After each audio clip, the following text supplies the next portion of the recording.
And on that note, I'm going to hand you over to our speaker and storyteller for the evening, John Keating. Thank you. I'd like to start by bringing you back about 10 years ago. I wrote to a number of schools offering the facility to bring storytelling and public speaking into secondary schools. And one secondary school got back to me and they said, yeah, we want you in. It was an all-girl secondary school, transition year students, and the way it was structured was that I would have a group of girls, transition year students, for 6 weeks, a double class once a week. And the way I've structured the class with the students was I took all the tables out, pushed them all to one side, we sat in this semicircle, and I was John. And then I would give the students topics to speak on. Topics like, this is an all-girls school, so should the school be mixed? And the replies always came back 50-50. Half the girls said, we need to get used to them out there, so they should be in here. And the other half said, no, we don't want them in here, we need to concentrate. I would give them topics like, to fake tan or not to fake tan? That is the question. And within no time, they started getting into speaking. And the rule was they all had to write one speech over the 6 weeks. Now, if they felt they couldn't give the speech, they were too nervous, that was fine, but they had to write it. So at the end of the 6 weeks, every girl had spoken except one. This one girl, over the 6 weeks, did not engage, eyes down, no contact, no communication at all. So on the last day, I know she had written out her speech, and I was wondering whether I should encourage her to get up and do it. So I went and I said, look, you have written a beautiful speech. It would be great to hear it if you would stand up. And she looked at me and she said, and off she went. She got up and gave that speech. And it was jaw-dropping. The other girls in the class were just amazed. But the teacher came up to me afterwards and told me she hadn't heard that girl speak in 3 years. 2 years later, she volunteered to speak at the graduation mass. Now that girl inspired me that day, and she still inspires me. So tonight, we're going to address the fear of public speaking. We're going to address business and storytelling. We have 2 wonderful templates to work through. We have some surprise guests come up. And we have a challenge for you. So let's start with the idea, this concept of fear of public speaking. Now, the technical term for the fear of public speaking is glossophobia, which is the Greek word for tongue. Hence, we get tongue-tied, and that's where it comes from. Now, the fear of public speaking, we know, is very real. We can feel it. Heart racing, sweaty palms, dry mouth, anxiety. And then there's a psychological fear associated with public speaking. And the psychological fear really comes down to sort of 3 main areas. Standing up here and being judged, maybe judged negatively. Standing up here and nothing coming out and seeming rather foolish. But the deepest fear, I think, in relation to public speaking comes down to the fact that we fear rejection. We fear that we won't be accepted, or worse, rejected. The cure to the fear of public speaking, in my view, is a well-crafted story. Because when you have a well-crafted story, you have something to practice and something to develop. And that's what we're going to aim for this evening. So in order to put tonight into context and what it's all about, I reached out to a member here and a friend from Fado, and I asked her to come up this evening and put what we're trying to achieve into context. So would you please welcome Fiona Kennedy, please. Imagine a scenario, a couple comes up to you 6 months prior to their wedding, and they're asking you to sing a song you don't know and you've never heard. My question is, would you turn up on the day of the wedding and ask for the words of the song? Okay, clearly not, right? Now, what would you do 6 months in advance for a song that you don't know? You'd learn it, Right? and of course, you would sing it. You'd sing the hell out of it. Right. Practice, practice, practice. Absolutely, yeah. And that's the essence, because your story is your song. It should be your signature song. And if you're going to pitch, you need to be able to do that as professionally and as practiced as any singer would do, because it must flow and it must be natural. The secret to a new song? Same thing. Sing it. Sing it. Practice and sing it. And that's what it's all about. You can't, and when you do practice and have your story really tight and you know it backwards, you can turn up to networking events like this and sing. You can get up here and pitch and sing, but you go armed. But the idea that you can turn up to events, and I'm not talking about having things very tightly scripted, it is about having your story tight. And we don't tend to write our stories. So Fiona, thank you very much for that. Thank you. Now, the first serious pitch that we ever experience is the interview. And I've worked with a lot of professionals and college students over the years in training for interviews. And the amazing thing is, a lot of people have never sat down and written out their story. They don't know their story. And there are wonderful nuggets, real nuggets in people's stories. Some stuff that's gone years and years ago that they have forgotten. Students might say, oh, I've never worked going into an interview, but they've played sport. And I've worked in a very disciplined sport environment and don't realize that's part of their story. A lot of professionals I work with forget where they started or why they started. And again, that's very, very important when it comes to the concept of interview. Oops, sorry.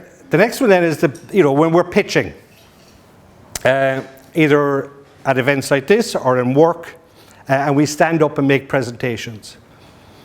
Now, we have gone through a fundamental shift in business communications over the last number of years.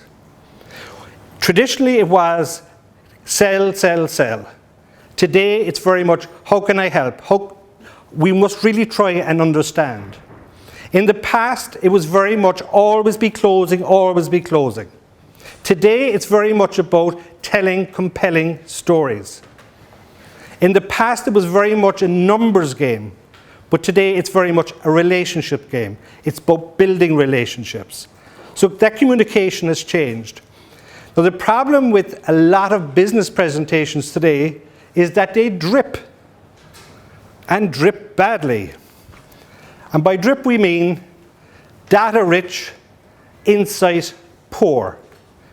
In other words, data dumping, facts, figures, and no meaning. And that is a huge problem. We have lost the sight of story, because when we look back at our ancestral history, it all started with story. 5,000 years ago, at an evening like tonight, we would have sat around and exchanged stories about where to hunt, what not to hunt, what to eat, where to eat, all those concepts, and which 5,000 years on is what networking is all about. Sharing stories, sharing knowledge through the form of story. So avoid the drip of all business communications. Again, networking, as we will do afterwards, the one big issue you'd find generally with networking is, what do you do? That is the question. You know? And we should try and answer that question is with why we do what we do. The what is a full stop. In many situations, it stops the conversation. And we need to be able to look at a way of telling our story that's engaging, that's compelling, that's clear, that's concise, it's confident, and above all else, it needs to be conversational. The next, and this is the present. How many here are actively videoing and communicating through video? Very good. 1, 2, 3. I mean, I know public speaking is hard and people find that.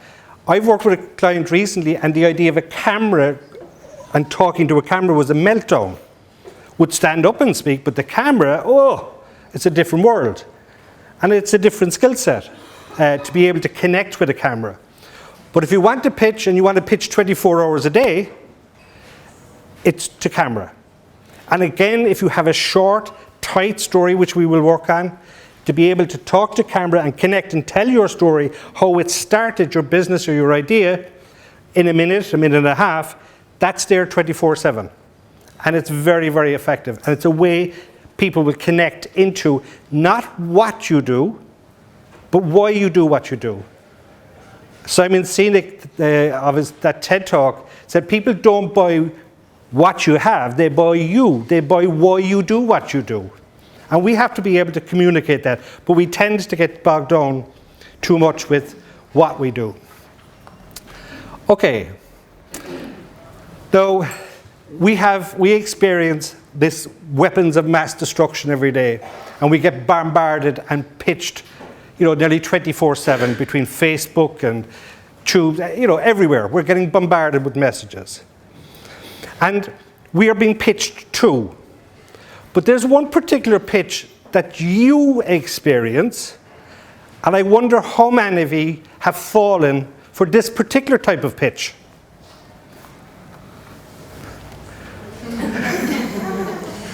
And if you haven't fallen for that pitch yet, I'm single, okay? Just take a note. I hope that's working out well for you. And I mean, the one thing about that type of pitch, it's not very clear, it's not very concise, it's not very conversational. It should be confident, but it tends to work. Okay, so we need to get down to our first pitch. Now, Pixar have, I think, 24 movies out.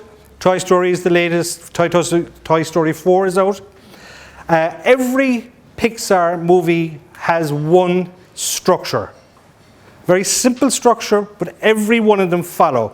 And I think it's a powerful structure to fit anybody's story into. But it's not just your story. It can also work for your client's story. It can work for employee stories. But it's a very powerful structure. The one we're going to look at is the one about Finding Nemo, okay? And this is the pitch. This is the structure, how we fit into. Now, the way Nemo works in that one, once upon a time, there was a fish called Merlin. He was a widower, and he had a son, Nemo. And every day, Merlin warned his son, don't swim out in the open water, it's too dangerous. One day, in defiance to his dad, he swam out. And because of that, he got captured. He ended up in a fish tank with a dentist in Sydney. And because of that, Merlin had to get all his other friends together until finally he was rescued and brought back to his dad with the message, trust is love. And that's the way that one works. Now, in relation to, you might be thinking, well, I'm not a fish, and how does this relate to me? My story fits into that. Once upon a time, I worked for the London Borough of Richmond in the early 90s, and I had to report to the Director of Housing, and every Monday morning, I would have to get up and do presentations. Every Sunday night, I would be sick at the thought of it. And every Friday, I would have to get up and do presentations. And every Thursday, I would be sick at the thought of it. We came back to Cork, and then one day, a friend of mine suggested join Toastmasters. And because of that, I learned the skills and the confidence to tell stories. And because of that, I started a club. I started 2, 3, 4 clubs, until finally, I stand before you. So the idea tonight is, on your table, you have a template of the Pixar pitch in the center of your table. It has that format, and I'm asking you to consider to write your own story into that template. It is yours, nobody will be asked to look at it, but see if you can. Now, the critical thing about this story and this structure is the one day. It's that one day when something completely changed. For me, it was meeting somebody who talked about Toastmasters. It could be for you someday when somebody suggested you go this path. The other two things I didn't mention earlier, the two tools of public speaking. One is a pen. Always start a pitch, a presentation, a speech with a pen. Writing out is very good for our brain. And it gets much better with a scissors. Edit, edit, edit. Cut out as much as you can. So for the next 4 minutes and 30 seconds, would you please have a go at the Pixar pitch that's on your table and see if your amazing, remarkable story can fit into that and focus on the one day. The next template, the next structure that is a very, very good structure to tell a story is called the Monroe Motivational Sequence. Not developed by this lady, even though she was very motivating, but it wasn't her. It was this gentleman. His name is Monroe. He was a professor. He came up with this Monroe Motivational Sequence, and this is it. Now, it's a 5-step process. It's very much designed to be persuasive because it's got one unique element to it. So the first part of this is attention. So if you meet somebody in a networking event or you're doing a pitch, you've got to get the attention of the audience first. And there are 3 essential elements to the attention stage, particularly at a networking event. One part is always going to be you introducing yourself. Part of it is what you do, and then the overall picture of what you do. So that's the attention stage. Now you can grab people's attention very effectively by using a story, by using a stat. Jamie Oliver came out and gave a speech on TED Talks a couple of years ago, and he came out and he said to his American audience, by the time I finish in 18 minutes, 4 Americans will be dead from what they eat. And that got their attention, right? So we can use stories, we can use quotes. There's lots of little different ways we can get people's attention. Then we have to address the need stage. I have your attention, what's your need? And I have to really understand that. In terms of public speaking, I understand the need is to stand up and communicate and connect and be impressive. Whatever business you're in, you're satisfying a need, and you've identified that need and you're focused on that need. So you have to go through that. Then it's the satisfaction. How do you meet that need? How do you actually go about doing that? Then the next part is very, very important, is the visualization stage. So I've got your attention, I understand your problem, I have a solution, but what I want you to do now is to come with me into the future and see yourself with the solution I'm proposing. So you're taking the person you're communicating with into the future with your solution, and that's the visualization stage. Now, what makes this the motivational is the action stage. All up to that point, it was very much an informative communication. You were informing, but now you have to call for action. And in terms of a pitch, what you're looking for is extra time. You're not looking to close the deal. You're not looking for a sale. What you want is time, extra time. So you meet somebody, you go through the first 4 stages and say, would you like to meet for coffee? So you look for that idea or that extra meeting or another meeting. Okay? So how do we get attention? We have to look at that. Attention is the crucial. The needs and wants. What needs and wants are you serving? What are the ones that you've identified that people need? And that stage then does involve that concept of empathy. If you really are empathetic and understand the person you're trying to help and the issues they have, that will come across in your communication. But understanding those needs, and I'm sure if you're serving a need, you've done that from an empathetic point of view, and it creates compassion and connection. The solution, what's your magic key? What is the solution that you're offering to resolve the problem that I have? The visualization state into the future, bring somebody forward with the solution. And that is very persuasive. And then the final part is call to action. Now, to give you an example of that, I've asked a good friend of mine, A couple of years ago, I started working with this lady, and the first bit of advice I gave her was to join this organisation, and she duly did. I also suggested to this lady to join Toastmasters, and she duly did. Don't you love compliant clients?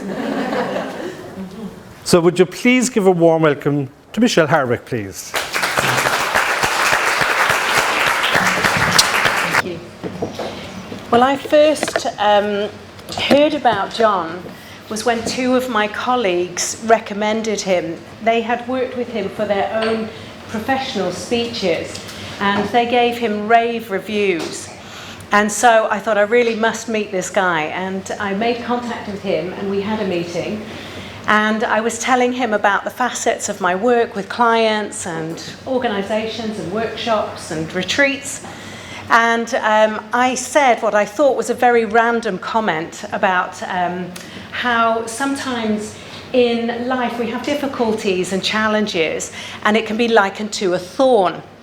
And then John's eyes lit up, and he said, that's it. And I was like, what's it? And he said, the thorn, the metaphor of the thorn. And I said, okay. So we actually started together to craft this metaphor of the thorn.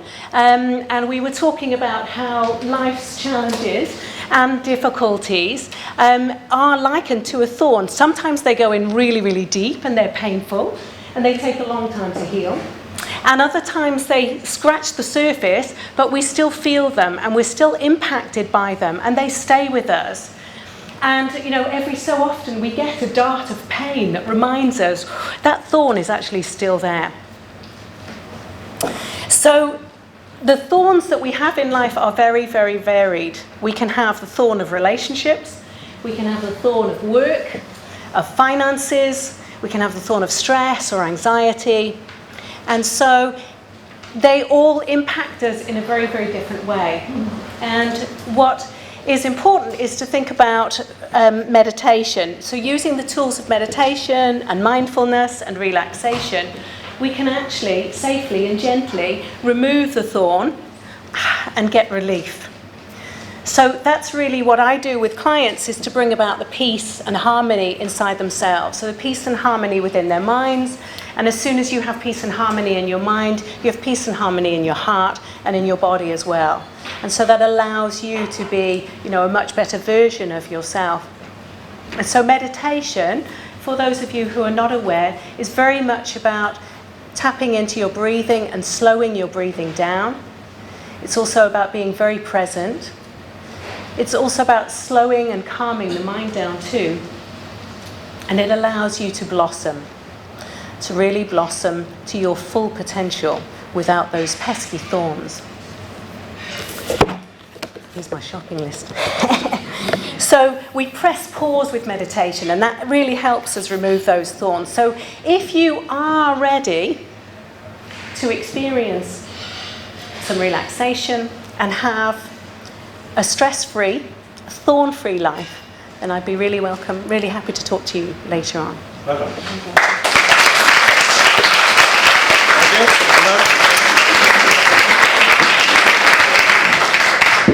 Now the idea here is you have the two templates, mix and match. You know, take them away and work with them. This part can certainly create a story that can create a tension. Okay? The one-day element can grab people's attention. Until finally, so you can take through those and mix and match those. But I believe they are very powerful, simple structures that can fit your remarkable stories, because I know the members of Republic of Work have remarkable stories, and they need to be told and they need to be put into a structure in a way that's, as I say, clear, concise, captivating, credible, conversational and confident. And it takes practice. As Fiona demonstrated earlier with any new song, you've got to write it out, you've got to practice it, and you've got to put it in together. And when you do, the anxiety or any fear or stress you have in relation to networking disappears. Any fear or even standing up and speaking before an audience, it disappears, because you know your story. But the problem with all our own stories is that there is this curse of knowledge. we know too much about our own stories. So how do we condense it down? How do we connect it in to such a way that it works? Okay? So I would implore and I would suggest that you would look at these 2 templates and really start practicing and putting together. I just want to, before I finish, I would just like, as I was mentioned, I was involved with Toastmasters. I have 3 Toastmasters here tonight who will come up very quickly, and I mean quickly, because you're Toastmasters, to say one nice thing or one thing that you find about Toastmasters. Would you please welcome Sharon from Hope Foundation, Anita, entrepreneur, and Bridget. All members of, one sec, we just move it down. Republic of Work Toastmasters.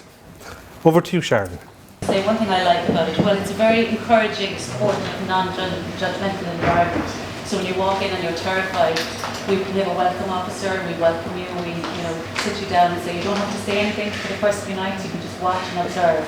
So it's really supportive, and we'd love to have you come along. So we can develop human engagement. And I just mentioned Sharon is our Vice President of Membership, Anise is our Vice President of PR, and Bridget is a long-standing member. Anita. One thing that I like. So I can only, I could only copy what Sharon said. I would agree with it completely. But besides being in a really supportive environment where you can actually improve your public speech, it's also a great club with fantastic members, like really friendly. And also very informative. I find the speeches really interesting. I learn every night I join the club, every night about a new subject, a new theme, from a different perspective as well. We have older people, we have younger people, and everyone brings their own little magic to the club. So yeah, I would only recommend it.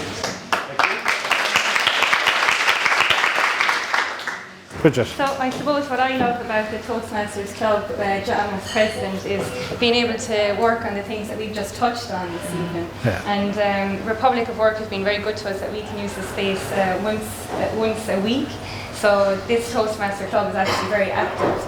So instead of just being able to spend a few minutes a month trying to develop these skills, we actually have 4 hours, or well, it's more. It's 8 hours almost every month where it's actively putting these tips into practice. And it's really friendly, and it's just really enjoyable. Great stuff. Thank you very much indeed.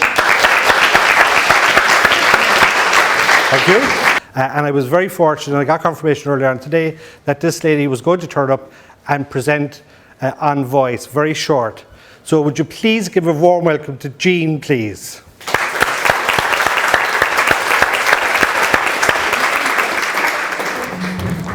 I forgot she's sleeping.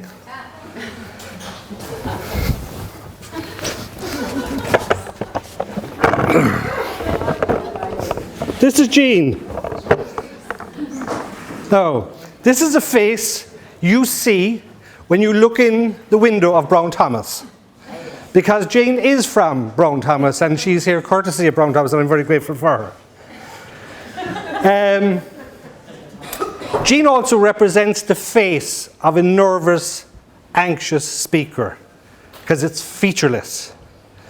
And when we stand up to speak, and I'm sure many of you will never forget to put on your face, but you may forget to show your face in its full beauty when you stand up to speak. As with Jane, Jane has no eyebrows. Now, I don't spend much on mine or anything at all, but we have eyebrows for a purpose, and that is to communicate. And we've all been communicated with eyebrows in the past. My mother used to go, right? And when we're standing up here and we want to be excited, we need to be excited.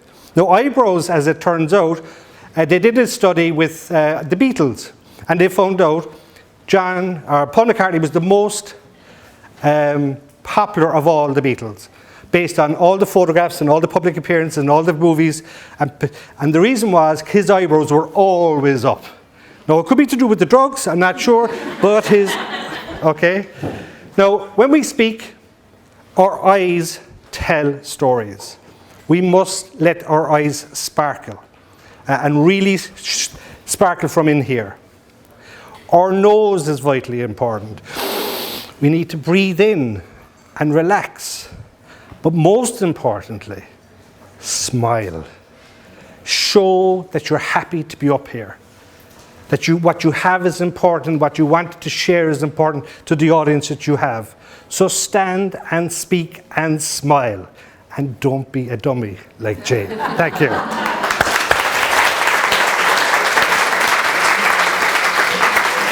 Thank you very much, John.